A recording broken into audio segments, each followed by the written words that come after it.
மகா நல்லவர், அவர் கிருபை.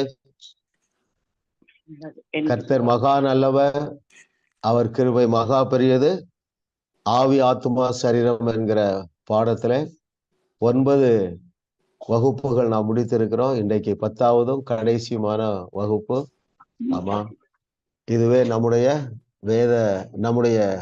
பாட புஸ்தகம் ஆவி ஆத்துமா சரீரம்.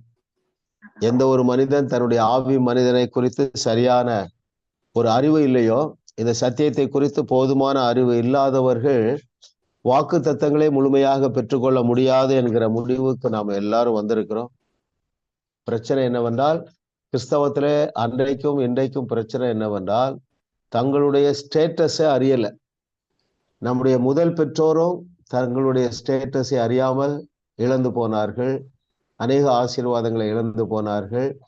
நம்முடைய முற்பிதாக்கள் வனாந்திரத்திலே பயணம் செய்த நம்முடைய முற்பிதாக்களும் கர்த்தருடைய நன்மையை வாஸ்ட் மெஜாரிட்டி அனுபவிக்கவில்லை. அதற்கு காரணம் தங்களுடைய ஸ்டேட்டஸ், அதாவது கிறிஸ்துவுக்குள்ளாக தங்களுடைய நிலைமையை அறியவில்லை.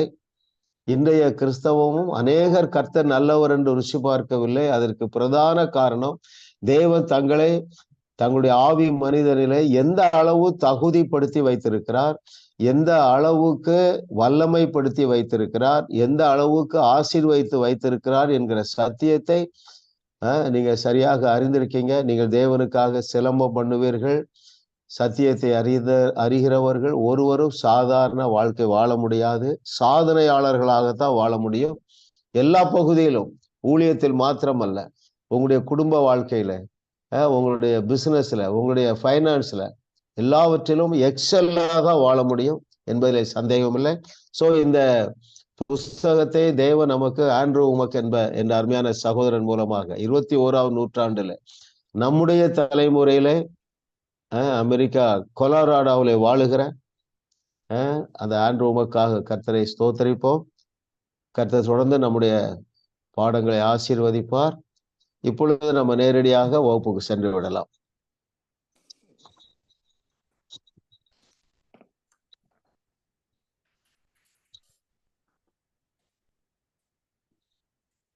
கிறிஸ்தவ வாழ்க்கை என்றால் என்ன என்பதை வேதத்தில் எந்த அதிகாரம் தெளிவாக விளக்குகிறது? Very good. சிஸ்டர் கிரேஸ் கிருபை தான் உட்கார்ந்துருக்காங்க. ஸோ கிருபை சொல்லுவாங்க, கிறிஸ்தவ வாழ்க்கை என்றால் என்ன? ரோமர் 8ஆம் அதிகாரத்தில் 21 முறை பயன்படுத்தப்பட்டுள்ளது. 143வது பக்கம் பாஸ்டர், முதலாவது பந்தியில ரோமர் 8ஆம் அதிகாரத்தில் 21 முறை பயன்படுத்தப்பட்டுள்ளது. ரோமர் 8 கிறிஸ்தவ வாழ்க்கை என்றால் என்ன என்பதை தெளிவாக விளக்குகிறது. நீங்கள் ஆவினாலே நிரப்பப்பட்டு மேற்கொள்ளப்பட வேண்டும். ஓகே, எப்படி அது என்ன வாழ்க்கை? கிறிஸ்தவ வாழ்க்கை என்றால் என்ன என்பதை வேதத்திலே ரோமர் 8ஆவது அதிகாரம் தெளிவாக காண்பிக்கிறது. அது என்ன வாழ்க்கை? கிறிஸ்தவ வாழ்க்கை என்றால் என்ன வாழ்க்கை? ஆவிக்குரிய வாழ்க்கை, ஆவிக்குரிய வெற்றி வாழ்வு. Very good. ஆவியில் நடத்தப்படுவது.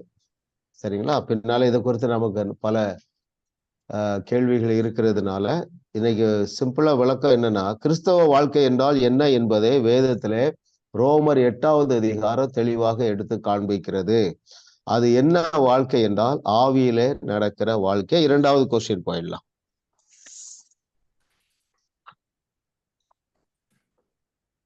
தேவனை பிரியப்படுத்த என்ன வாழ்க்கை வாழ வேண்டும்? Very good. Yes sister Bhavani. ஆவியில் வாழ்வதனால் மட்டுமே தேவனை பிரியப்படுத்த முடியும்.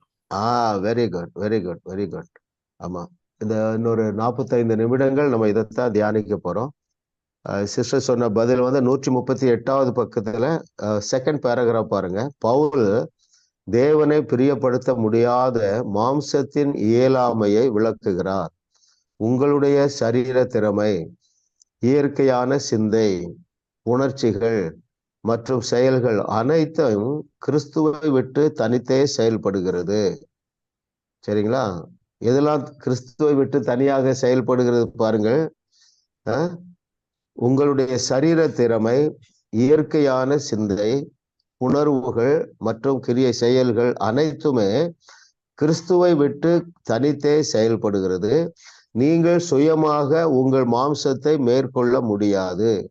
கிறிஸ்துவுக்குள் நீங்கள் யார் என்பதிலிருந்து வாழ ஆரம்பிக்க வேண்டும். உங்களுடைய ஆவிக்குரிய மனிதன் முற்றிலுமாக மாற்றப்பட்டு தேவனோடு இணைக்கப்படுகிறான். நீங்கள் ஆவியில் வாழ்வதனால் மட்டுமே தேவனை பிரியப்படுத்த முடியும். சரிங்களா?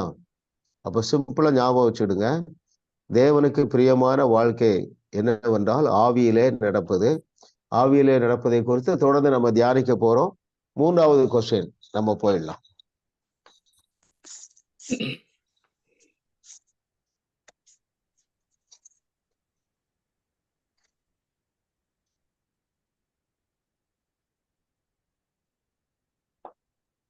மூன்றாவது கொஸ்டின், நம்மேல் ஆளுகை செய்யும் மாம்சமும் அதன் வல்லமையும் எப்பொழுது உடைக்கப்படும்?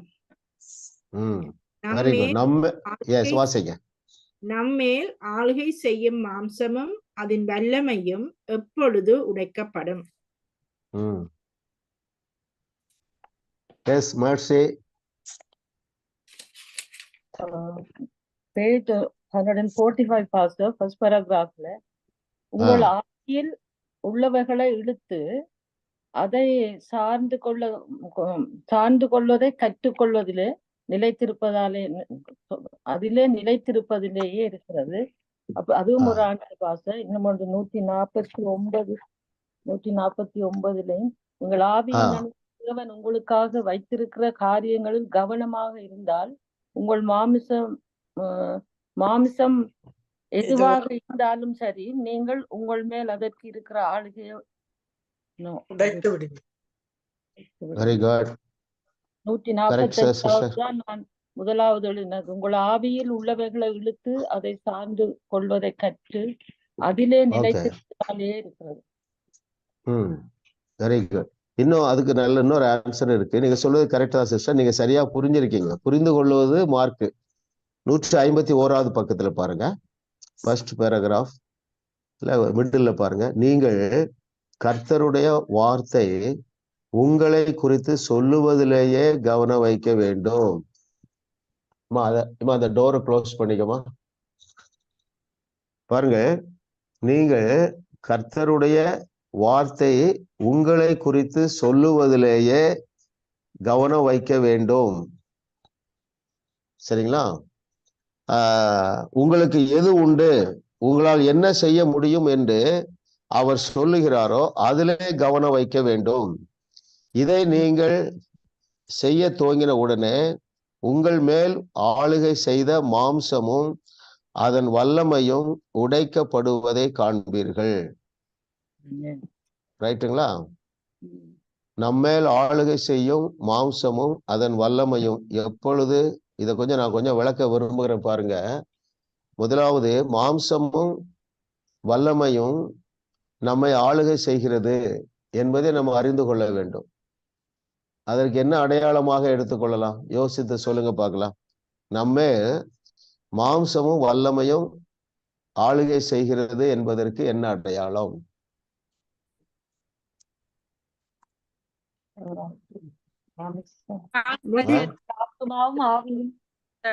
இது பண்ணும்போது மாமிசம் ஆளுகை செய்யும். சாதாரணமா சொல்லுங்களா, நடைமுறையில சொல்லுங்க, பிராக்டிகலா, சிம்பிளா. சூழ்நிலையை பார்த்து பயப்படுதல். Very good. பயப்படுதல்.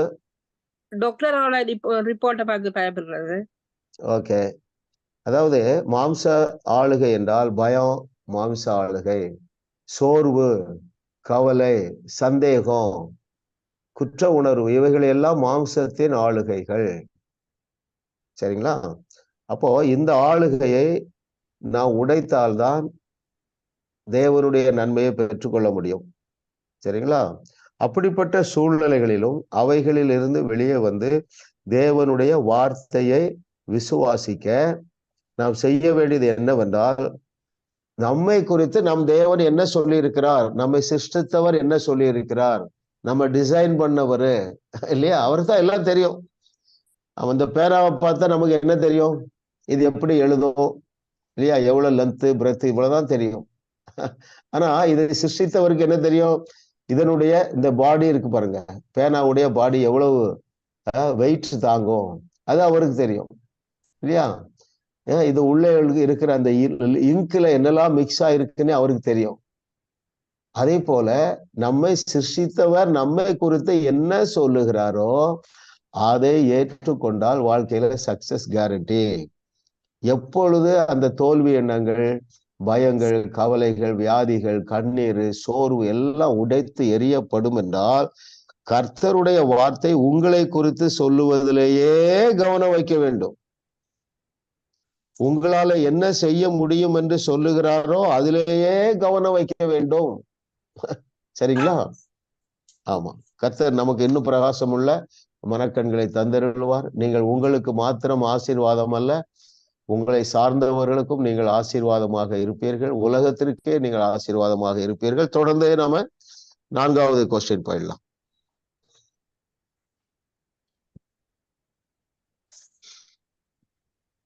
ஒருவர் ஆவியில் இருக்கிறாரா அல்லது மாம்சத்தில் இருக்கிறாரா என்பதை எதை வைத்து கண்டுபிடிக்கலாம்? Very good. கர்த்தர் நல்லவர். Yes sister Jaya sister. ஒருவர் ஆவியில் இருக்கிறாரா அல்லது மாம்சத்தில் இருக்கிறாரா என்பதை எதை வைத்து கண்டுபிடிக்கலாம்? பேஜ் நம்பர் 150ல ஃபர்ஸ்ட் பேராகிராஃப்ல வந்து உங்கள் மனது எதில் கவனமா இருக்கிறது என்பதை வைத்தே நீங்கள் மாம்சத்தில் இருக்கிறீர்களா இல்லையா என்பதை தீர்மானிக்கலாம். Very good. பாருங்க, ரொம்ப சிம்பிளான ஆன்சர், ஆனா ரொம்ப முக்கியமான ஆன்சர். கேள்வியையும் பதிலையும் நான் உங்களுக்கு வாசிக்கிறேன் பாருங்கள். ஒருவர் ஆவியில் இருக்கிறாரா அல்லது மாம்சத்தில் இருக்கிறாரா என்பதை எதை வைத்து கண்டுபிடிக்கலாம் என்றால், ஆமா, 150வது பக்கம் ஃபர்ஸ்ட் பேராகிராஃப் பாட்டத்துல பாருங்க, உங்கள் மனம் எதில் கவனமாக இருக்கிறது என்பதை வைத்து நீங்கள் மாம்சத்திலே இருக்கிறீர்களா இல்லையா என்பதை தீர்மானிக்கலாம். ரொம்ப முக்கியமான ட்ரூத்து, ரொம்ப சிம்பிள் ட்ரூத்து. நாம் எல்லாரும் இந்த நிலையில நீங்க வந்து விட்டீர்கள் என்பதை விசுவாசியுங்க. சரிங்களா? ஆமா, ஒரு துர்ச்செய்தி வருகிறது. மனம் பதறுகிறவர்கள் ஆவியிலே நடக்கிறார்களா மாம்சத்திலே நடக்கிறார்களா? மாம்சத்தில் நடக்கிறார்கள். ஆமா, இப்படி எடுத்துக்கிடுமா? உங்க பிள்ளைகளை குறித்து, பேர பிள்ளைகளை குறித்தோ ஏதோ ஒரு துர்ச்செய்தி வந்தா நீங்க பதஷ்டப்படவே மாட்டீர்கள். பதஷ்டப்படக்கூடாது. நீங்கள் பதஷ்டப்பட்டீர்கள் என்றால் உங்க பிள்ளைகளுக்கு அது நல்லது இல்ல. எப்படிப்பட்ட செய்தியாக இருக்கலாம், பதஷ்டமே பட வேண்டியதில்லை. இதை எளிதாக நம்ம இப்ப என்ன செய்யணும்? எனக்கு ஒரு துர்ச்செய்தி வருது, உங்களுக்கு தெரிந்த ஒரு நபர்னு வைங்களேன், உங்களுக்கு தெரிந்த நபர், அவருக்கு ஒரு மோசமான வியாதின்னு டாக்டர் ரிப்போர்ட் வந்துட்டா, ஷோ அப்படியா அப்படின்னு நீங்க சொல்லக்கூடாது. உடனே என்ன செய்யணும்? வரிந்து கட்டணும். ஏமா ஒன்னும் ஒரி பண்ணாத, நான் ப்ரேயர் பண்றேன், கர்த்தர் அற்புதம் செய்கிறார். நேற்று இரவு பாருங்க, எனக்கு ஒரு ஃபோன் கால் வந்தது. சரிங்களா? கணவன் வந்து வீட்டை விட்டு வீட்டுக்குள்ளே வரக்கூடாதுங்கிறாங்க. ஏன்னா ஒருத்தர் ஹெல்ப் பண்றதுக்கு இந்த அம்மா கணவனுக்கு தெரியாம பணம் கொடுத்துட்டாங்க. சரிங்களா? இப்போ அவரு போன் எடுக்க மாட்டாரு. போன் எடுக்கல. இரவு 9 மணிக்கு கூப்பிட்டு என்ன அழைத்து அழுகுறாங்க. ஐயா, என்ன வீட்டை விட்டு திறந்துட்டாங்க ஐயா. நல்ல ஒரு 50 வயசு இருக்கும் பாருங்க, எப்படி இருக்கும் பாருங்க, ரொம்ப டீசென்டான ஃபேமிலி. அவர் ஏதோ எமோஷன்ல வரட்டி விட்டார். ஐயா, இப்போ 2 நாளா போனே எடுக்க பண்ணுங்காரு. நான் பதஷ்டப்படவே இல்லை. சரிங்களா? நான் பெருமைக்காக சொல்லலை. இப்படிதான் நீங்க சிச்சுவேஷனை ஹேண்டில் பண்ண போறீங்க. முக்கியமான ஒரு பாடத்தை நம்ம முடிக்கிறோம். எப்படி ஹேண்டில் பண்ணீங்கன்னா, ஒரே வார்த்தை தான் சொன்னேன். ஏமா அழுறீங்க? இயேசுவின் நாமத்தினால நீங்க சமாதானமா தூங்குவீங்க. உங்க கணவன் உங்களை தொல்லை பண்ண மாட்டாரு. இந்த இரவே அதுக்கு ஒரு முடிவு வந்துடும். சரிங்களா? இவ்வளவுதான் எனக்கு சொல்ல டைம் இருந்தது. நான் கார் டிரைவ் பண்ணிட்டு போதே பேசுறேன். ஒரு 1 ஹவர்ல கூப்பிட்டு சொல்றாங்க, ஐயா அவங்களே கூப்பிட்டு சொல்லிட்டாங்க, நாளை காலையிலே கொண்டு தந்துடுறேன்னு சொல்லியிருக்காங்க. அப்போ நீங்க பதஷ்டப்பட்டால் விசுவாசத்தோடு ஜெபிக்க முடியுமா? பிசாசுக்கு அதான் வேணும். விசுவாசம் உள்ள ஜெபம் பிணியாளியை ரட்சிக்கும். விசுவாசம் உள்ள ஜெபத்துக்கு அற்புத பலன் உண்டு. அப்போ உங்கள் விசுவாசத்தை சிதைக்க பண்ணுகிறவர்கள் மாமிசத்திலே நடக்கிறார்கள். சரிங்களா? அதனாலதான் விசுவாசிக்கிறவன் பதர். என்ன வந்தாலும் நான் பரவாயில்லங்கிறேன். Whatever may be the news, உங்களுக்கு என்ன செய்தி வந்தாலும் சரி, கவலையே படாதீங்க. ஆமா, கவலைப்படுகிறதுனால எவன் உன் சரீர அளவோடு ஒரு முழத்தை கூட்ட முடியும்? நம்ம எல்லாம் ஆவிக்குரிய சிந்தையில வந்துட்டோம். ஆமா, சிலருக்கு சில உங்களுடைய சொந்த குடும்பத்துல உங்களால தாங்க முடியாத சூழ்நிலை இருக்கலாம். அப்பொழுதும் நீங்கள் அந்த சூழ்நிலை தலை நேராக மாற வேண்டும் என்றால் நீங்க பதஷ்டப்படக்கூடாது, சோர்ந்து போடக்கூடாது, விட்டு கொடுக்க கூடாது. பிசாசுக்கு எதிர்த்தா ஓடி போவனா, எதிர்த்து நின்றால் ஓடி போவனா?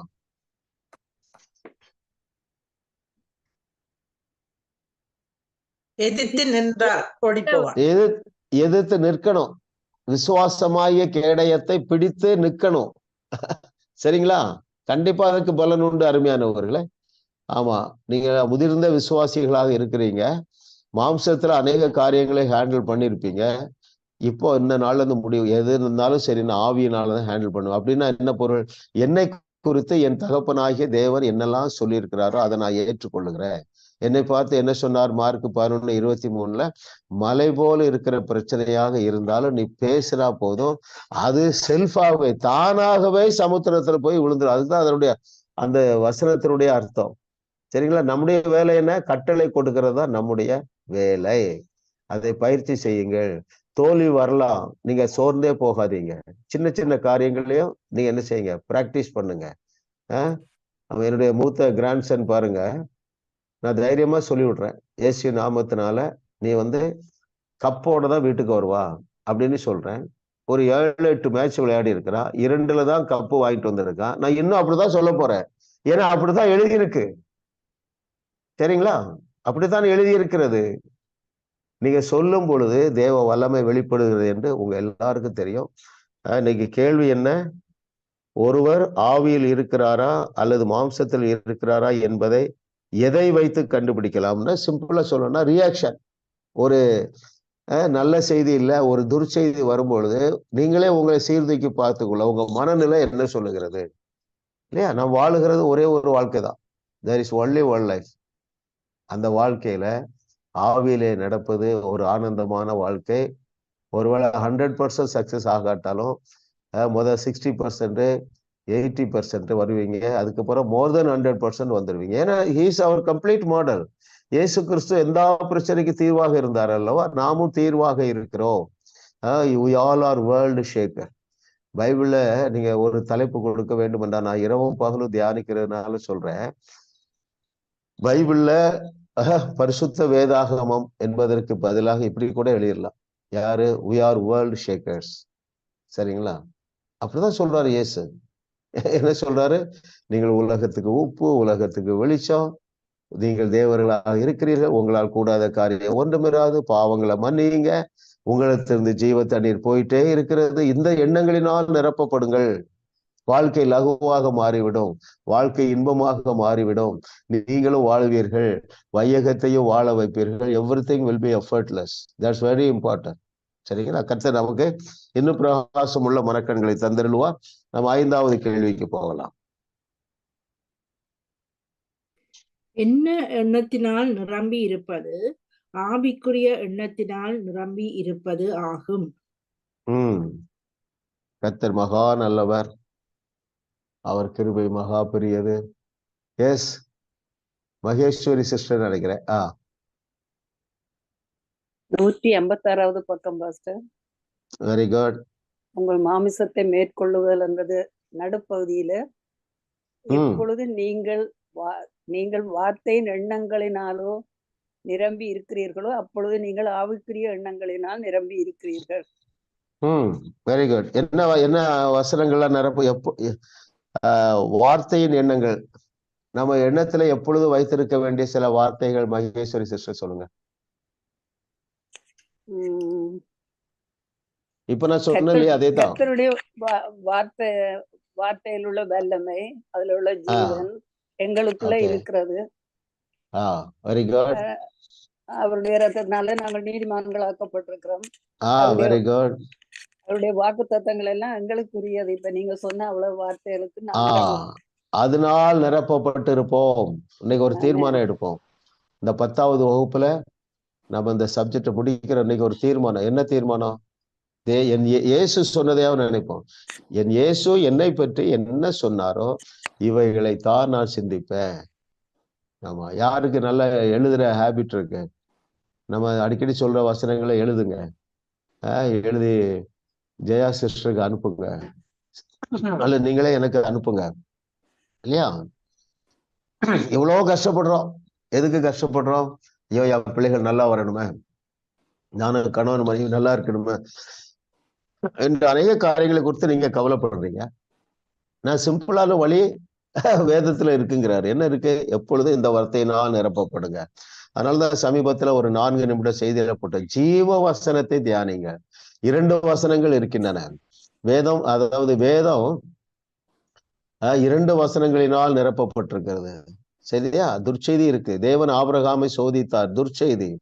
யாக்கோபுல சொல்றாரு, தேவன் ஒருவரையும் தீங்கினால் சோதிக்கிறவர் அல்ல, நற்செய்தி. அப்ப அந்த ஜீவ வசனங்களை நீங்க தெரிந்தெடுத்து அவைகளை நீங்கள் மனதுல லோடு பண்ணுங்கல்ல, சாப்ட்வேர் கம்ப்யூட்டர்ல லோட் பண்ற மாதிரி அதை லோட் பண்ணுங்க. அதே பிடிச்சு நில்லுங்க. அங்க சொல்லியிருக்கல, விசுவாசமாகிய கேடகத்தை பிடித்து நிற்பது என்றால் தேவன் நம்மை பற்றி என்ன, அதாவது நம்முடைய ஸ்டேட்டஸ், அதை எடுப்போம். நம்முடைய ஸ்டேட்டஸ் என்னவென்று சொல்லி இருக்கிறாரோ அதையே உறுதியாக பிடித்து கொள்ளுவோம். சரிங்களா? பல வழியில நீங்க தியானிச்சு, பல வழியில நீங்க முயற்சி பண்ணிட்டு வந்திருக்கீங்க. தப்பு இல்லை, நானும் அப்படித்தான். உங்களோடு சேர்ந்துதான் நானும் பயணிக்கிறேன். எதற்குமே விட்டு கொடுக்க கூடாது. என்ன துர்ச்செய்தி வந்தாலும் விட்டு கொடுக்க கூடாது. சரிங்களா? அதுதான் கர்த்தருடைய வழி. இதுக்கு கம்ப்ளீட் மாடல் நம்முடைய நாதனாய் இயேசு கிறிஸ்து. அவருக்கு எத்தனை துர்ச்செய்தி வந்தது இல்லையா? என்ன துர்ச்செய்தி? ஐயா, உங்களை பிடிச்சு இன்னைக்கு சிலுவையில அறைய போறாங்க. 3 வருஷமா அந்த செய்தி வந்துட்டே தான் இருந்தது இல்லையா? அவர் சோர்ந்து போகிறது இல்லை. அவருக்கு தெரியும், நான் இன்னும் 3 வருஷம் வேலை செய்யணும், இந்த பூமியில நான் கிரியை செய்யணும், அதுக்கு பிறகுதான் ரைட் நான் என்ன செய்வேன், சிலுவைக்கு போவேன்னு கங்கணம் கட்டி இருந்தாரு. நம்ம என்ன செய்யணும்? ஆதியாகமோ 6:3, நான் 120 ஆண்டுகளுக்கு மேலாக வாழ போகிறேன். எந்த துர்ச்செய்தியையோ எந்த டாக்டர் ரிப்போர்ட்டையும் நான் நம்ப மாட்டேன், தேவனுடைய ரிப்போர்ட்டை தான் நம்புவேன். அப்படி ஸ்ட்ராங் அனுப்ப. ஏன்? என்னை பற்றி என் இயேசு சொல்லி இருக்கிறார். ஆமா, நீங்கள் உங்களால் கூடாத காரியம் ஒன்றுமிராதுன்னு சொல்லி இருக்கிறார் இல்லையா? உங்களிடத்திலிருந்து ஜீவ தண்ணீர் உள்ள நதிகள் போயிட்டே இருக்குது பாருங்க. கர்த்தர் நல்லவர். அந்த பேதுரு பாருங்களேன், அந்த திமிர்வாதக்காரனை என்ன சொல்லி சுகமாக்குகிறார்? யாராவது சொல்லுங்க. அந்த வசனத்தை கூட எடுக்கலாம், நான் கொஞ்சம் டைம் இருக்கு பாருங்க. அவனு எந்த சிந்தையில இருந்தான்? ஆவிக்குரிய சிந்தையில இருந்தான். எந்த எந்த சுவிசேஷத்துல இருக்கு பாருங்க, எடுங்க. அதுக்குள்ளாக்க அவர் என்ன சொல்லி அந்த பிறவி நடக்க முடியாத சொல் எதுல இருக்கு? அதுல சம்பந்தப்பட்ட ஒரு முக்கியமான ட்ரூத் இருக்கு. நம்ம வாசிச்சுட்டு போலாம் அடுத்தது. இல்ல இல்ல இல்ல இல்ல நசரேயனாகிய இயேசு கிறிஸ்துவின் நாமத்தினாலே. அதான் சிஸ்டர், எதுல இருக்கு?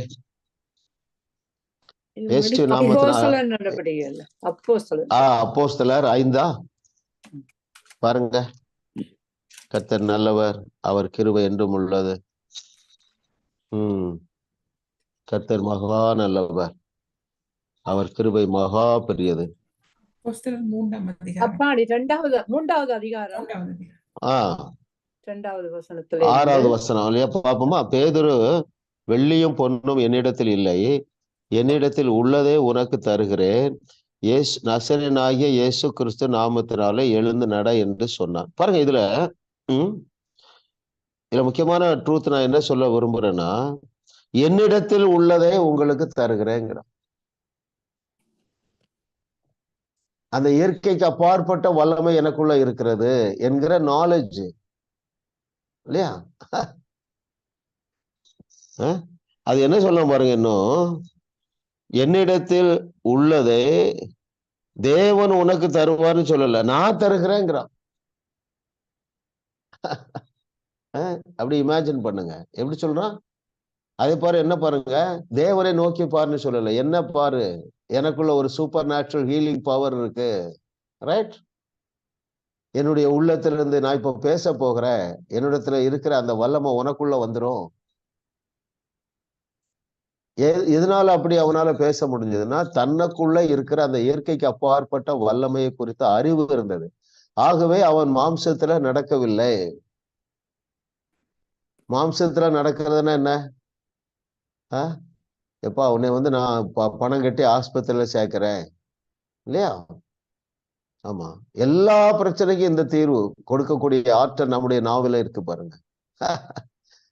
அவனுக்கு என்ன தெரிஞ்சது? இயேசு கிறிஸ்துங்கிற நாமத்தினால என்னை தேவன் ஒரு தீர்வாக வைத்திருக்கிறார். அதை பார்த்துட்டு இறக்கப்பட்டு ஒரு பதஷ்டப்பட்டு அது மாம்ச சிந்தை. எப்ப? இப்பொழுதே தீர்வு, நாளைக்கெல்லாம் இப்பொழுதே தீர்வு. நான் ஜெப ஆலயத்துக்குள்ள போறேன், ஒரு 3 மணி நேரம் ஜெபம் பண்ணிட்டு வந்து நான் உனக்கு தீர்வு கொடுக்கிறேன் என்று சொல்லவில்லை. அந்த ஆட்டு இடையன், எப்ப 40 நாள் நீங்க என்ன செஞ்சிட்டீங்க? பயந்துட்டீங்க. இன்னொரு 4 நாள் டைம் கொடுங்க, நான் 4 நாள் உபவாசம் பண்ணிட்டு வந்து தீர்வு கொடுக்கிறேன், நல்லா புல்லப்ஸ் எல்லாம் பண்ணிட்டு வந்து அப்படி சொல்லவில்லை பாருங்கள். அப்போ ஆவியினால் நடத்தப்படுகிறவர்கள் எப்பொழுதுமே ஆல்வேஸ், எங்க ஒரு எவரெடின்னு ஒரு பேட்டரி இருக்கு பாருங்க, ஆல்வேஸ் we are ரெடி.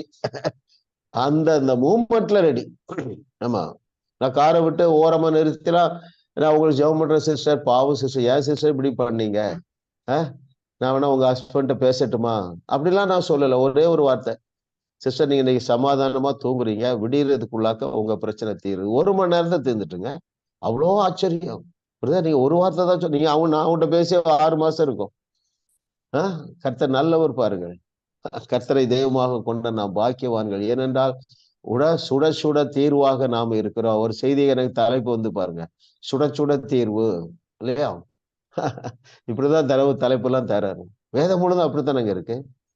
இன்னைக்கு உன் தலையை எடுப்பேன், 24 மணி நேரத்துல சமாரியாவுல உள்ள பஞ்சம் நீங்கி செழிப்பு உண்டாயிரும். இப்படி சொல்லுவதற்கு தான் தேவன் உங்களை உருவாக்கி வைத்திருக்கிறார். இன்னும் எங்களுக்கு அவர் சொல்லுவார், இவர் சொல்லுவார்னு நீங்க நினைக்காதீங்க. கண்டிப்பா நிறைய சில காரியங்கள் நடக்கல, அதை பத்தி கவலையே போடாதீங்க. வார்த்தைக்கு கீழ்ப்படிவோம். வார்த்தை அழகா சொல்றேன் பாருங்க. எப்பா என்னை பாரு, கர்த்தர் நல்லவர், அவர் கிருபை என்றும் உள்ளது. அந்த 4வது வசனம் பாருங்க, ஆக்ட்ஸ் 3:4. பேதுருவும் யோவானும் அவனை உற்று பார்த்து, எங்களை நோக்கி பார். என்ன தைரியம் சொல்றாங்கங்க. 3.5 வருஷம் ட்ரைனிங்ல, எப்படி ட்ரைனிங்ல எத்தனை வார்த்தை சொல்லி அவங்ககிட்ட வச்சுதான் சொன்னாரு. கம்யூனியன் எடுக்கும் போதுதான் சொல்றாரு. 6:56 என்ன சொல்றாரு? எப்பா என்னையும் உங்களையும் பிரிக்க முடியாது. ரைட்? 6:58 உங்களுக்கு மரணம் கிடையாது. எல்லாம் அப்படியே போற போக்கிலே டீச் பண்ணிட்டாரு. உங்களிடத்துல இருந்து ஜீவ தண்ணீர் உள்ள நதிகள். அப்ப என்னது? ஜீவ தண்ணீர் ஆகிய அந்த அற்புதம் செய்யக்கூடிய வல்லமை, மற்றவர்களை வாழ வைக்கக்கூடிய வல்லமை உங்களுக்குள்ள ஃபுல்லா லோட் பண்ணி வச்சிருக்கிறேன். எப்படி லோட் பண்ணி வச்சிருக்கிறேன்? நானே உங்களுக்குள்ள தேவ பலனாக இருக்கிறேன், நானே உங்களுக்குள்ள வல்லமையாக இருக்கிறேன், நானே உங்களுக்குள்ள தகுதியாக இருக்கிறேன், நானே உங்களுக்குள்ள எப்படி இருக்கிறேன்? மரணமே இல்லாத வாழ்க்கைய நானே உங்களுக்குள்ள இருக்கிறேன். உங்களிடத்துல பழுது ஒன்றும் இல்லை. ஹல்லேலூயா. கர்த்தரை தெய்வமாக கொண்ட நாம் பாக்கியவான்கள். என்னென்றால்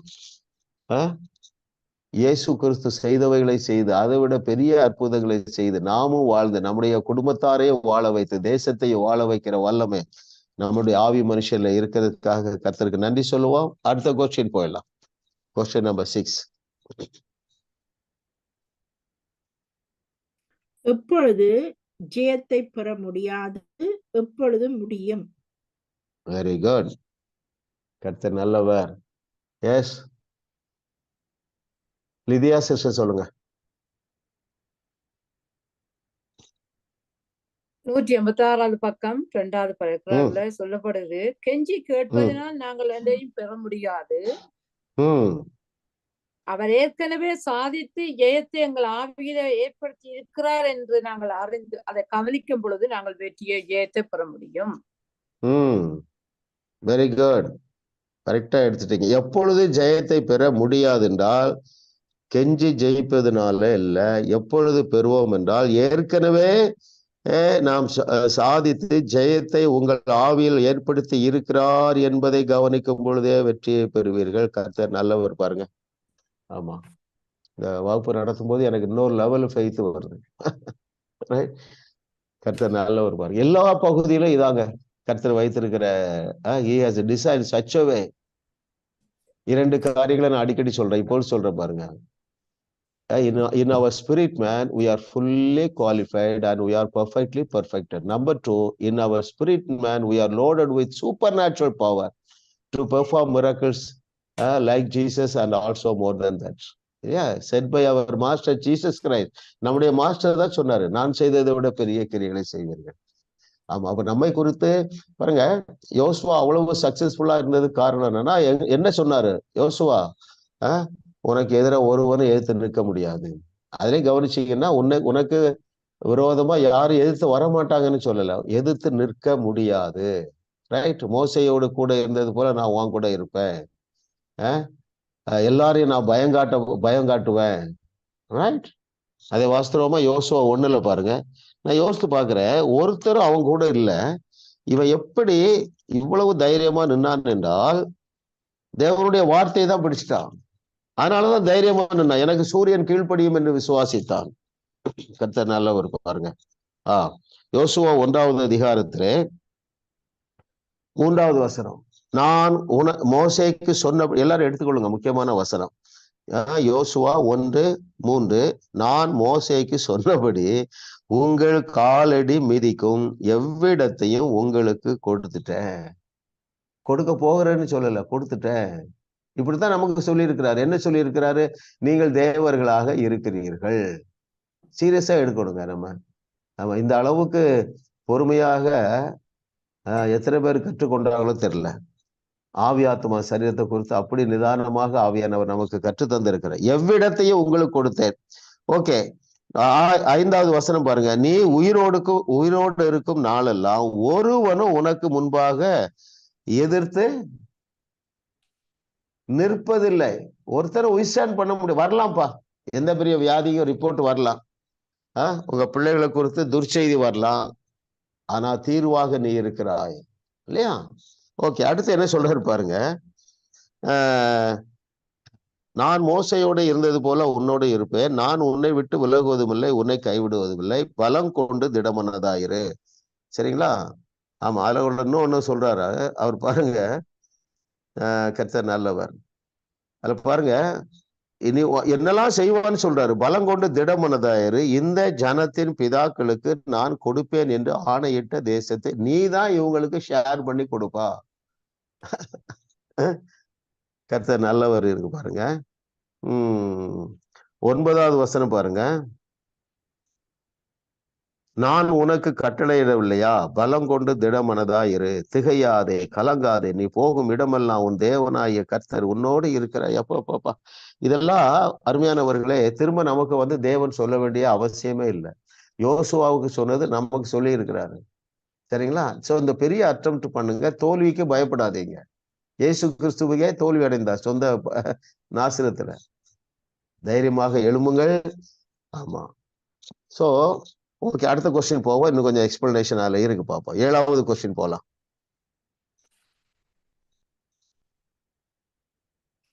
தேவனுடைய வல்லமையை நம் வாழ்விற்குள் எப்பொழுது கட்டவிழ்ப்போம்? Very good. தேவனுடைய வல்லமையை நம்முடைய வாழ்விற்குள்ளே எப்பொழுது நாம் கட்டவிழ்ப்போம்? Yes brother Philip. You must overcome flesh by continually focusing your mind on what you are having the word in the spirit. Yes, very good. தேவனுடைய வல்லமையை நம் வாழ்விற்குள் எப்பொழுது கட்டவிழ்ப்போம்?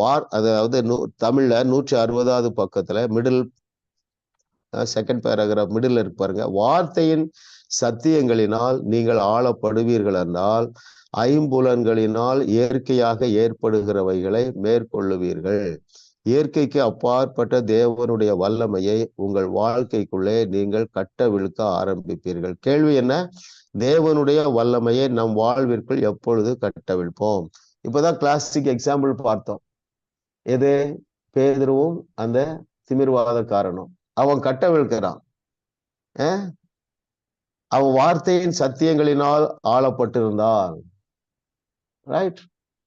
யோசுவா தேவனுடைய வார்த்தையினுடைய வல்லமையினால் ஆளப்பட்டு இருந்தான். ஆமா. ஐம்புலன்களினாலே இயற்கையாக ஏற்படுகிறவைகளை மேற்கொள்வீர்கள்.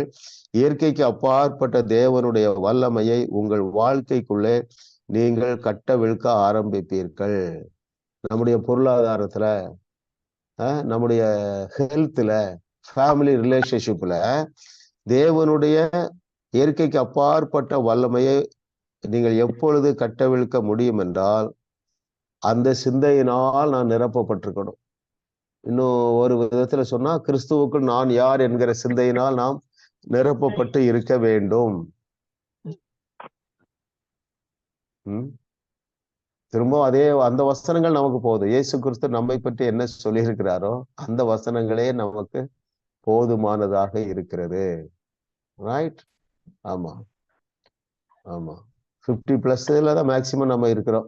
50+, 60+. நான் என்ன சொல்றேன்? துணிஞ்சு இறங்கிடுவோங்கிறேன். நடக்கட்டாலும் பரவாயில்ல. வார போற பிரச்சனையெல்லாம் தீர்ப்பதற்கு நீங்கள் துணிந்து இறங்குங்கள். பைபிள் காலேஜ்ல கூட இப்படி சொல்லி தர்றது இல்லை. இந்த சத்தியத்தை அறிந்த ஒருவர் சொல்றாரு, எனக்கு நான் 4 வருஷம் வேதாகம கல்லூரியில படிச்சேன். உங்க அளவுக்கு என்னால விசுவாசிக்க முடியல. ஏன்னா 4 வருஷம் குப்பையை ஏத்திட்டாங்க. ஐ ஆம் இன் அன்லார்னிங் ப்ராசஸ். எனக்குள்ள இருக்கிற அந்த தவறான எண்ணங்களை என்னால எடுத்து போட முடியல அப்படிங்கிறாரு. இப்ப இந்த 10 பாடங்களிலும் தேவன் நமக்கு உறுதியாக பேசுகிறார் நம்மோடு கூட. மொத்தத்துல அதுக்கு ஒரு தலைப்பு கொடுக்கணும்னா, இதுவரைக்கும் பற்று கொண்டதுல தேவன் உங்களை தான் நம்பி இருக்கிறார். You are a world shaker, the Lord is depending upon you. உங்களை தான், அவருக்கு வேற வழி இல்லை. எவ்வளவு சொல்லிட்டாரு? உப்பாக இருக்கிறீர்கள், ஒளியாக இருக்கிறீர்கள், நான் செய்ததை விட பெரிய கிரியைகள் செய்வீர்கள். இல்ல, யாருடைய பாவங்களை மன்னிக்கிறீர்களோ அவங்க மன்னிக்கப்படும். எப்ப இதுக்கு மேல சொல்றதுக்கு வார்த்தையே இல்லை. அப்போ நம்ம we are called to play offense game. அப்படின்னா என்ன அர்த்தம்? கர்த்தர் நல்லவர், ரொம்ப நல்லது, ரொம்ப உண்மை நமக்கு தெரியும். அதெல்லாம் டிஃபென்ஸ். நம்ம என்ன பேசணும்? நான் ஜெயிப்பேன், நான் பிரச்சனையை தீர்த்து வைப்பேன். அந்த 10 வசனங்கள் அப்படிதான் இருக்கு. நான் செய்ததை விட பெரிய கிரியைன்னா அஃபென்ஸ். ஜனங்களுக்கு ஆசீர்வாதமா இருப்பேன், ஜனங்களுடைய பிரச்சனையை தீர்த்து வைப்பேன், தேசத்தின் பிரச்சனைகளை தீர்த்து வைப்பேன். ஒவ்வொரு வசனத்தையும் எடுத்து கொடுங்களா. உலகத்திற்கு உப்பு அஃபென்ஸ், அதாவது முன்னால போறது, முன்னோக்கி செல்லுவது இல்லையா? நீ போகிற இடத்துல எல்லாம் உன் கூட இருப்பேன். அப்போ நீங்க எல்லா பிரச்சனையும் சந்தித்தாலும் இன்றைக்கு நம்ம ஒரு தீர்மானம் பண்ணுவோம். தேவன் இந்த பிரச்சனையை என் காதுக்கு கொண்டு வந்திருக்கிறார் என்றால் என்னை கொண்டு இதை தீர்வு கொடுக்க அவர் விரும்புகிறார், என்னை தீர்வாக வைத்திருக்கிறார். இதுக்கு தான் இந்த துர்ச்செய்தி எனக்கு வந்திருக்கிறது என்பதை நீங்க என்ன செய்யணும்? பிலீவ் பண்ணுவோம். சரியா? பெரிய ஆட்கள்லாம் இதுக்கு இருக்கிறாங்க. ஜான் இருக்காங்க, பென்னிகன் இருக்காங்க, அப்கோர்ஸ். பட் நீங்களும் இருக்கிறீங்க. நீங்கள் சந்திக்கிற பிரச்சனைகளுக்கு தீர்வாக நீங்களே இருக்கிறீர்கள். அந்த லைஃப் எப்படி இருக்குன்னா ரொம்ப ஜாய்ஃபுல்லா இருக்கு, ரொம்ப சாட்டிஸ்ஃபைடா இருக்கு. எவ்வளவு சந்தோஷம் பாருங்க. அந்த சிஸ்டர் அவ்வளவு அழுதாங்க. பிரதர் கதவை கூட்டிட்டு என்ன வெளியே தள்ளிட்டாங்க, நான் இப்படி ஒருத்தட்ட இவ்வளவு ரூபா கொடுத்து ஏமாந்துட்டேன். சிஸ்டர் ஏன் அழுறீங்க? எத்தனை செய்தி கேட்டிருக்கீங்கன்னு கேட்டேன். 80 செய்திங்க. சோர்ந்தே போகாதீங்க சிஸ்டர், இப்பொழுதே உங்களுக்கு அற்புதம் நடக்குது. இப்பவுமே உங்க வீட்டுக்காரரு கதவை திறக்கிறாரு. சமாதானம் சமாதானம் தானே வேணும் இல்லையா? எப்படி அவங்க தூங்க முடியும் பாருங்க வெளியே கிடந்து. அப்போ நீங்க சமாதானமா தூங்குவீங்க. விடியறதுக்குள்ளாக்க உங்களுக்கு விடிவு காலம் வந்துட்டுன்னு சொல்லுறதுக்கு இதுக்கு பெரிய ஒரு என்ன வேண்டியதில்லை, டைம் வேண்டியதில்லை. அதுக்கு நீ நேரம் ஒதுக்க வேண்டிய அவசியம் இல்லை. அதனாலதான் ஆண்டவர் சொல்ற, நீ போகையிலும் ஆசீர்வதிக்கப்பட்டிருப்பாய், வருகையிலும் ஆசீர்வதிக்கப்பட்டிருப்பாய். இயேசு கிறிஸ்து பாருங்க, எருசலேமிலிருந்து கலிலேக்கு போகும்போது பிரச்சனைகளை தீர்த்து வைத்தாரு, வரும்போது அங்க சந்தித்த பிரச்சனைகளை எல்லாம் தீர்த்து வைத்தார். கர்த்தரை தெய்வமாக கொண்ட நாம் பாக்கியவான்கள், உங்களை தேடி ராஜாக்கள் வரப்போகிறார்கள். நீங்க சொல்லுவீங்க, நான் வேர்ல்டு ஷேக்கர்ஸ் பைபிள் காலேஜ்ல நான் படிச்சேன்னு நீங்க சொல்லுவீங்க. ஆமா, பைபிளுக்கு ஒரு பேர் என்னன்னா உலகத்தை உலுக்குபவர்கள் புஸ்தகம். அப்படி பேர் கொடுக்கலாமா பிலிப் பிரதர்? Yes, Pastor. ஆமா, அதனாலதான் என்னுடைய டேப்ல நான் ஒட்டியிருக்கேன். இப்ப எல்லா செய்தியும் அது வரும் உங்களுக்கு. You are a world Shekar, right? இயேசு கிறிஸ்துவுடைய இந்த வார்த்தை எல்லாம் அதான் சொல்லுது. நீங்கள் உலகத்துக்கு உப்பு, நீங்க உலகத்துக்கு ஒளி, நீங்கள் தேவர்களாக இருக்கிறீர்கள். உங்களால் கூடாத காரியம் ஒன்றும் இராது. நீங்கள் நான் பாருங்க, நீங்கள் நீங்கள் நீங்கள் நீங்கள் 2வது இருக்கிறீர்கள் இருக்கிறீர்கள் இருக்கிறீர்கள். சரிங்களா? ஆமா, எல்லாரும் சேர்ந்ததான் உலகத்தை உழுக்க முடியும், உலகத்தை ஆசீர்வதிக்க முடியும். நம்முடைய தேவனை தேவன் என்று உலகத்தாருக்கு பறைசாற்றக்கூடிய நபராக தேவன் உங்களை உருவாக்க போகிறார் அல்ல, உருவாக்கி வைத்து இருக்கிறார். என்ன தேவைன்னா, ஐ am already qualified as well as I am fully empowered already on the day of my salvation. நான் என்னைக்கு ரட்சிக்கப்பட்டனோ அன்றைக்கே தேவன் என்னை முற்றிலுமாக தகுதிப்படுத்தி விட்டார், முற்றிலுமாக வல்லமைப்படுத்தி விட்டார். இதுல நீங்கள் நில்லுங்க. இதுதான் ஆவியின் சிந்தை இல்ல? தேவனுடைய வசனம் எப்படி இருக்குது? ஆவியாயும் ஆமா, தேவனுடைய வசனம் ஆவியா இருக்கிறது. அந்த ஆவிக்குள்ள என்ன இருக்குதுன்னா ஜீவன் இருக்கிறது, லைஃப் இருக்கிறது இல்லையா? பாருங்க, நான் வாசிக்கிறேன், எடுக்க வேண்டாம். யோவான் 6வது அதிகாரம் 63வது வசனத்துல, ஆவியே உயிர்ப்பிக்கிறது, மாம்சமானது ஒன்றுக்கும் உதவாது. நான் உங்களுக்கு சொல்லுகிற வசனங்கள் ஆவியாயும் ஜீவனாக இருக்கு, சக்தி மிக்கது. நான் சொல்லுகிற வசனங்கள் ஆவியா இருக்கு, அதுக்குள்ள பயங்கர பவர் இருக்கு பாங்கிற. அந்த பவர் தான் நம்மை ரட்சித்தது. அந்த பவர் தான் நமக்கு என்ன செய்யுது? கொழுந்து விட்டு எறிகிற இந்த வினாடியை தந்திருக்கிறது பாருங்க. It is the power of his word. அவருடைய வார்த்தை வல்லமை உள்ளது. அந்த வார்த்தையில ஜீவ வசனமும் இருக்கு, மரண வசனமும் இருக்கு. இவ்வளவு நாள் நம்முடைய வாழ்க்கை வீணாக போனதுக்கு காரணம் 2 காரணத்துல ஒண்ணுதான் இருக்கும். ஒண்ணு, வெரி குட் சிஸ்டர், பாருங்க, 2 காரணத்துல ஒண்ணுதான் இருக்கும். என்னன்னா, ஒன்று மரண வசனத்தையே பிரசங்கம் பண்ணதை கேட்டிருப்பீங்க, இல்லது மரணமும் ஜீவனமும் நிறைந்த பிரசங்கத்தை கேட்டிருப்பீங்க. இன்னைக்கு நம்ம மரணத்துக்கு முற்றுப்புள்ளி வைக்கிறோம். சரிங்களா? கர்த்தரை தெய்வமாக கொண்ட நீங்கள் பாக்கியவான்கள், ஏனென்றால் உலகத்தை உழுக்க நீங்கள் புறப்பட்டு விட்டீர்கள். அடுத்த கொஸ்டின் போயிடலாம்.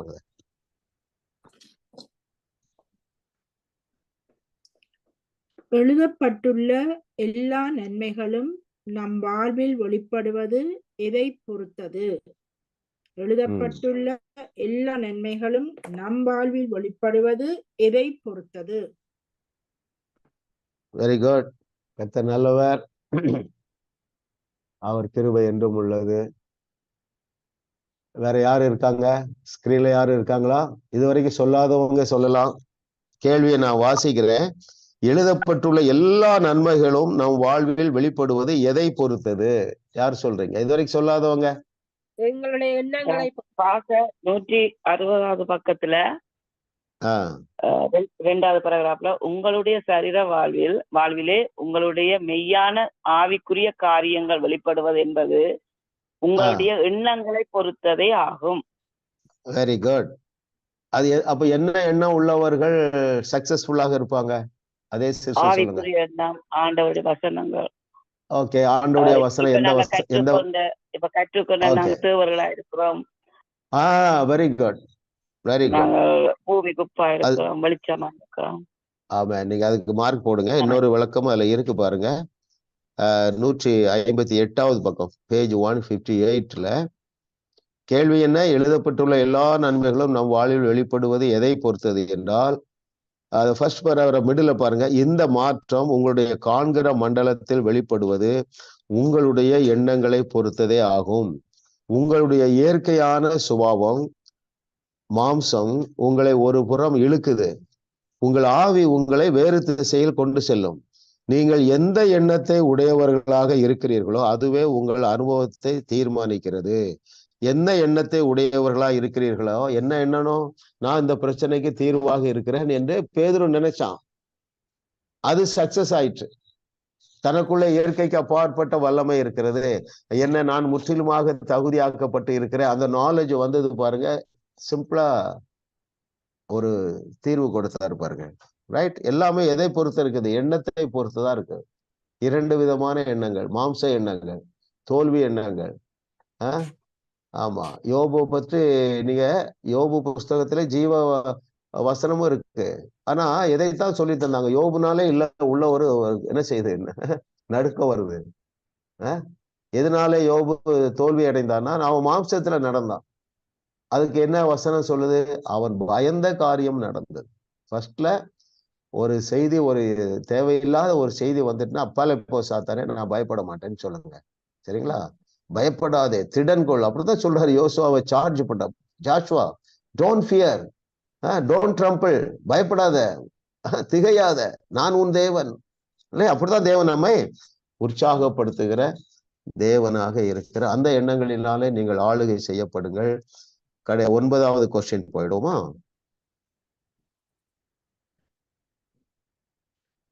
நம் ஆவி நம் மாம்சத்தை ஜெயித்து ஆளுகை செய்ய நாம் செய்ய வேண்டியது என்ன? அப்பொழுது எதை காண்போம்? Very good. நம் ஆவி, சொல்லுங்க. 157வது பக்கம் பாஸ்டர். கர்த்தருடைய வல்லமை பெற்றுக்கொள்ள வேண்டும். எங்கள் ஜீவன் எங்கள் வாழ்க்கை கட்டவிழ்க்கப்படுவதை காண்கிறோம். Very good. இதுலயே இருக்கு பாருங்க, 159ல செகண்ட் பேராகிராஃப் பாட்டத்துல இருக்கு பாருங்க. 159 செகண்ட் பேராகிராஃப் பாட்டம். நீங்கள் கர்த்தருடைய வார்த்தையை பிடித்து கொண்டு இருக்கும் வரை உங்கள் ஆவி உங்கள் மாம்சத்தை ஜெயித்து அதை ஆளுகை செய்யும். அப்பொழுது வார்த்தை வெளிப்படுவதை நீங்கள் காண்பீர்கள். கேள்வி என்ன? நம் ஆவி நம் மாம்சத்தை ஜெயித்து ஆளுகை செய்ய நாம் செய்ய வேண்டியது என்ன? அப்பொழுது எதை காண்போம்? கர்த்தருடைய வார்த்தையை பிடித்து கொண்டு இருக்கும் வரை உங்கள் ஆவி உங்கள் மாம்சத்தை ஜெயித்து அதை ஆளுகை செய்யும். அப்பொழுது வார்த்தை வெளிப்படுவதை காண்பீர்கள். பேதுரு எந்த வார்த்தையை எடுத்துட்டான்? அவர் சொல்லிட்டாருப்பா, நீங்க நான் செய்ததை விட பெரிய கிரியைகளை செய்வீர்கள் என்று சொன்னார். புரிஞ்சிட்டான். அவருடைய மாம்சத்தையும் ரத்தத்தையும் நான் பானம் பண்ணுகிறேன், எனக்குள்ள சூப்பர் நேச்சுரல் பவர் இருக்கிறது என்கிற அந்த எண்ணத்தோடே நீங்கள் உலகத்துல வாழுங்க. ஆமா, எல்லா பிரச்சனைக்கும் தீர்வு. கடைசி கொஸ்டின் போயிடலாம்.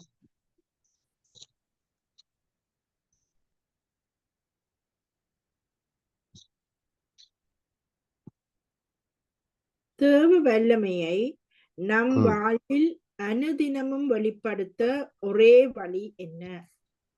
Very good. இதுவரைக்கும் சொல்லாத யாராவது சொல்லுங்க. கேள்வி என்னன்னா, தேவ வல்லமை நம் வாழ்வில் அனுதினமும் வெளிப்படுத்த ஒரே ஒரு வழி இருக்கு. அது என்ன வழி? 158வது பக்கம். தேவனின் வல்லமையை உங்களுக்குள் அனுபவிக்க ஒரே வழி ஆவியிலே நடப்பதாகும். ஆவியில நடப்பது. ஓகே, நீங்களே சொல்லுங்க. ஆவியிலே நடப்பது என்றால் என்ன? ஐம்புலன்களின் படி நடக்கக்கூடாது, நாங்கள் ஆவியின் படி நடக்கணும். டாக்டர் ரிப்போர்ட்டை நம்ப கூடாது. நாங்கள் இயேசு தழும்பலால குணமாயிட்டோம் என்று அங்க விசுவாசிக்க வேணும். அது வார்த்தை சொல்றது. Very good. எல்லாரும் எக்ஸ்பர்ட் ஆயிட்டீங்க. ஓகே, இப்போ அப்போ ஒரு துர்ச்செய்தி வரும்பொழுது, ஒரு டாக்டர் ரிப்போர்ட் நெகட்டிவா வரும்பொழுது ஒரு பயம் வருது, ஒரு தயக்கம் வருது. உடனே நம்ம என்ன செய்ய வேண்டும்? ஆவியில் நடப்பவர்கள் என்ன செய்வார்கள்? கேன்சல் பண்ண வேணும். Very good, super, very good.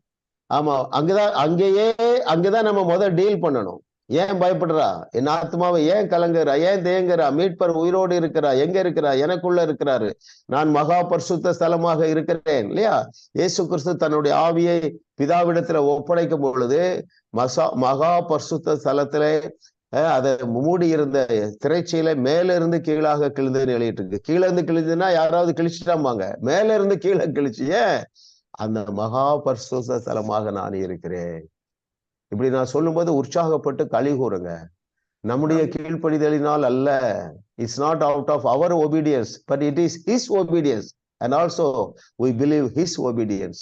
அவருடைய கீழ்ப்படிதலை நான் விசுவாசிக்கிறேன். அது என்ன சொல்லுது? நான் இங்க மறிக்கிறப்பா, உங்களுக்குள்ள வந்து வாசம் பண்ணுகிறேன். நீங்கள் தங்குகிற ஆலயம் நான் தான் இல்லையா? நான் தங்குகிற ஆலயம் நீங்களே. You are the address. நீங்க தான் எனக்கு முகவரி. சந்தோஷப்பட்டு களி கூறுங்க. எங்க அடிக்கடி இடி வாங்குதுன்னா, ஐயோ நான் இன்னும் அதை செய்யலையா, இதை செய்யலையா, இதை செய்துட்டேனே. இதுக்கும் அதுக்கு சம்பந்தமே கிடையாதுங்க. நம்முடைய ஆவி மனுஷன் முற்றிலுமாக தகுதியாக்கப்பட்டு இருக்கிறான். இந்த சத்தியத்தை தொடர்ந்து தேவனுடைய ஆவியானவர் உங்களுக்கு நினைப்பூட்டுவார். திரும்பவும் நான் சில காரியங்களை சொல்லி முடிக்கிறேன். பாருங்கள், அதாவது யூடியூப்ல இணைந்திருக்கிறவர்கள் கவனிங்க. பைபிள் முழுவதும் யாரெல்லாம் தேவனுடைய வார்த்தையை தனக்கென்று எடுத்துக்கொண்டார்களோ அத்தனை பேரும் தான் சக்சஸ்ஃபுல்லா வாழ்ந்திருக்கிறாங்க. அந்த ரேஷியோ பார்த்தீங்கன்னா it is very very less. விசுவாசிகள் உலக அளவுல ஒரு 2% இருப்பாங்கன்னு வைங்களேன், அல்லது ஒரு 5% இருக்கான்னு வைங்க. அதுல ஆவியினால் நடத்தப்படுகிறவர்கள் இல்லையா, தங்கள் யார் என்பதை அறிந்திருக்கிறவர்கள் 0.1% தான் இருப்பாங்க. அதுல நீங்கள் எல்லாரும் சேர்ந்துட்டீங்க. அதை விட்டு கீழே இறங்கவே கூடாது. என்ன வந்தாலும் சரி, தொய்வு வரலாம், உடனே எழுந்துடணும். என்ன எழுதுனா, இப்படித்தான் சொல்லுது வசனம், சரிங்களா? அதுதான் அவங்க பவுல் சொல்றாரு, விசுவாசமாகிய கேடகத்தை பிடித்து நிக்கணும். we have to withstand. என்ன சிச்சுவேஷன் வந்தாலும் சரி, 7 மடங்கு உயர்த்தப்பட்ட அந்த அக்னி ஜுவாலைக்குள்ளே அந்த 3 எபிரேய இளைஞர்களால் தங்கள் விசுவாசத்தை அறிக்கை செய்ய முடிந்தது என்றால், தங்களுடைய விசுவாசத்தை காத்து கொள்ள முடிந்தது என்றால், இதை கேட்டுக்கொண்டிருக்கிற கேட்க போகிற ஒவ்வொருவராலும் முடியுமா முடியாதா? ரைட்? வேதம் முழுது இப்படிதானே எக்ஸாம்பிள் இருக்கு.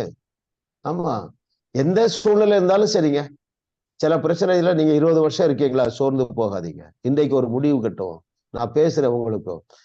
எந்த பிரச்சனையா இருந்தாலும் சரி, இன்று கண்ட பிரச்சனையை இனி காண மாட்டீர்கள். அல்லேலூயா. கர்த்தரை தெய்வமாக கொண்ட நாம் பாக்கியவான்கள். உங்க வாழ்க்கையில ஒரு நன்மையும் குறைபட வேண்டியது இல்லை என்பது டிஃபென்ஸ். அஃபென்ஸ் என்னது? மற்றவருடைய வாழ்க்கையிலும் ஒரு நன்மையும் குறைபடாத வாழ்க்கையை நான் கொடுக்கக்கூடிய ஆற்றலினாலும் தகுதியினாலும் தேவன் என்னை அலங்கரித்து வைத்திருக்கிறார். எழும்புங்க, பரலோகம் உங்களை நம்பி இருக்கிறது. யாரிடத்துல அதிகமாக கொடுக்கப்படுகிறதோ அவரிடத்துல அதிகமாக கேட்கப்படும் என்று சொல்லி இருக்கிறார். அப்படி என்றால் என்ன பொருள்? இப்படி ஒரு குழந்தைக்கு கற்றுக் கொடுக்கிறது போல தேவனுடைய ஆவியானவர் நமக்கு கற்று தந்திருக்கிறார். இதெல்லாம் வீணா போகாது, சரிங்களா? இடம் கொடுக்காதீங்க, என்னதான் வரட்டுமே. தமிழ்ல ஒரு பாட்டு உண்டு பாருங்க, என்னதான் நடக்கும் நடக்கட்டுமே, நான் விட்டு கொடுக்க மாட்டேன். தேவனுடைய வார்த்தையை நான் என்ன செய்ய மாட்டேன், அவமாக்க மாட்டேன், எழுந்து நிற்பேன். திரும்பவும் நான் சொல்றேன், சில பிரச்சனையோட நீங்க 30 வருஷம் 40 வருஷம் கூட வாழ்ந்திருக்கலாம். நீங்கள் விரும்பினால் இன்றைக்கே அந்த பிரச்சனை வெளியே வரலாம். முதலாவது நீங்க எதுல இருந்து வெளியே வர வேண்டும் என்றால் அந்த எண்ணத்திலிருந்து வரணும். சிலர் நீங்க நினைக்கலாம், அந்த பிரதருக்கு தெரியாது, நான் 50 வருஷமா அப்படி கஷ்டத்துல இருக்கேன். இல்ல, அந்த எண்ணத்துல இருந்து வெளியே வாங்க. நம்ம தேவனால், நாம் ஆராதிக்கிற தேவனால் கூடாத காரியம் ஒன்றுமில்லை. அவர் சொல்லி இருக்கிறாரு, உங்களால் கூடாத காரியம் ஒன்றுமில்லை. உங்கள் பிரச்சனைக்கு தீர்வாக தேவன் உங்களைத்தான் வைத்திருக்கிறார், உங்களைத்தான் நம்பி இருக்கிறார். கர்த்தர் உங்களை கொண்டு இன்னும் பெரிய காரியங்களை செய்ய போகிறார். நான் ஜெபித்து முடிக்கிறதுக்கு முன்னால நான் உங்களுக்கு நன்றி சொல்லணும், சரிங்களா? முதலாவது, உங்கள் மூலமாக எனக்கு கிடைக்கிற ஆசீர்வாதம். இந்த சப்ஜெக்ட நீங்கள் இல்லை என்றால் நான் இவ்வளவு ஆழமாக படித்திருக்க மாட்டேன். ஸோ அதனால முதலாவது அதற்கு உங்களுக்கு நான் நன்றி சொல்லுகிறேன். இரண்டாவது, உங்களில் பலர் நீங்க இந்த ஜாஸ் மினிஸ்ட்ரீஸ்ல நீங்க விதைக்கிறீங்க. ஜெயா சிஸ்டர் மூலமாக மாதந்தோறும், சரிங்களா, ஒரு தொகை ஊழியத்துக்கு வந்து கொண்டு இருக்கிற. அதனாலதான் நம்ம டிவி ஊழியம் நடக்குது. வாரத்துல ஒரு முறை அந்த செய்தி நம்பிக்கை டிவியில ஒவ்வொரு ஃப்ரைடே இந்தியன் டைமுக்கு 10:30 to 11 வருது, சரிங்களா? ஆமா, அதற்கு மாதம் நம்ம இந்தியன் ருபீஸ் 50,000 பே பண்றோம். இது 2வது நாள் ஆக்கணும்னா அதை 1 lakh கொடுக்கணும், சரிங்களா? நீங்க எந்த ப்ரெஷரும் எடுக்காம நீங்க கொடுங்கிறேன், சரிங்களா? நான் சொன்னபடிதான் ஆகும். நான் இப்போ உங்களை பிளஸ் பண்ண போறேன். இதற்கு நீங்க பங்காளர்களாக இருக்கிற உங்களையும் தேவன் ஆசீர்வதிப்பார், பங்காளராக ஆக போகிற உங்களையும் ஆசீர்வதிப்பார். நான் சொன்னபடிதான் ஆகும். அப்படியே நீங்க ரிசீவ் பண்ணுங்க. இதாவே நாங்கள் உமக்கு நன்றி சொல்லுகிறோம். இயேசு கிறிஸ்துவானவரே, உங்களுக்கு நாங்கள் நன்றி சொல்லுகிறோம். ஆண்டவர், எங்களை தேவன் என்ன ஸ்டேட்டஸ்ல வைத்திருக்கிறார் என்கிற அறிந்து கொள்ள நீர் எங்களுக்கு தெளிவாக எங்களை பற்றி சொன்ன வார்த்தைகளுக்காக உமக்கு நன்றி அப்பா. இயேசு ஆண்டவரே, நீர் எங்களை பற்றி சொன்னீர், நீங்களும் நானும் ஒன்றாக இருக்கிறோம் என்று சொன்னீர். வசனத்தை பெற்றுக்கொண்டதுனாலே நாங்கள் தேவர்கள் என்று சொன்ன இயேசுவே உமக்கு நன்றி அப்பா. உங்களிடத்திலிருந்து 24 மணி நேரம் ஜீவ தண்ணீர் உங்களிடத்திலிருந்து கடந்து செல்லுகிறது என்று சொன்ன இயேசுவே உமக்கு நன்றி அப்பா. யாருடைய பாவங்களை மன்னிக்கிறீர்களோ அவருடைய பாவங்கள் மன்னிக்கப்படும் என்று சொன்ன இயேசுவே, எங்களை பற்றி சொன்ன இயேசுவே உமக்கு நன்றி அப்பா. நன்றி. நீங்க நான் செய்ததை விட பெரிய கிரியைகளை செய்வீர்கள் என்று சொன்ன இயேசுவே உமக்கு நன்றி. பூமிக்கு உப்பு, உலகத்திற்கு வெளிச்சமாக இருக்கிறீர்கள் என்று சொன்ன இயேசுவே உமக்கு நன்றி அப்பா. ஓ தூய ஆவியானவரே உமக்கு நன்றி. எங்களை குறித்து எங்கள் மூத்த சகோதரன் சொன்னவற்றை எங்களுடைய இருதயத்துல நீர் தொடர்ந்து நினைப்பூட்டி கொண்டே இருப்பீராக. இந்த வகுப்புல கலந்து கொண்டிருக்கிற ஜூம் மீட்டிங் மூலமாக, யூடியூப் மூலமாக, இன்னும் வரப்போற நாட்களில இதை கேட்கிற ஒவ்வொருவரையும் தேவனுடைய ஆவியானவர் ஒவ்வொருவரையும் நினைப்பூட்டுவீராக. உங்களை பற்றி வேதம் என்ன சொல்லுகிறது என்பதை தேவனுடைய ஆவியானவரே நீர் எங்களுக்கு நினைப்பூட்டுவீராக. எங்களுடைய பிள்ளைகள் இந்த வகுப்புல இருக்கிற ஒவ்வொருவரும் உமக்காக எழுந்து பிரகாசிப்பார்களாக. தங்களுடைய பிரச்சனைகளையும் மேற்கொள்ளுவார்களாக. சூழ்நிலைகளை தலை கீழாக இருக்கிற சூழ்நிலைகளை தலை நேராக மாற்றிக்கொள்ளுவார்களாக. உமக்கே மகிமை செலுத்துறோம் கர்த்தர். எங்களை கொண்டு நீர் பெரிய காரியங்களை செய்ய திட்ட வைத்திருக்கிறதுனால உமக்கு நன்றி, உமக்கு நன்றி, உமக்கு நன்றி, உமக்கு நன்றி. இயேசுவின் நாமத்தில் பிதாவே, ஆமென், ஆமென், ஆமென், ஆமென். Praise the Lord, கண்ணை Pastor. வைத்திருந்த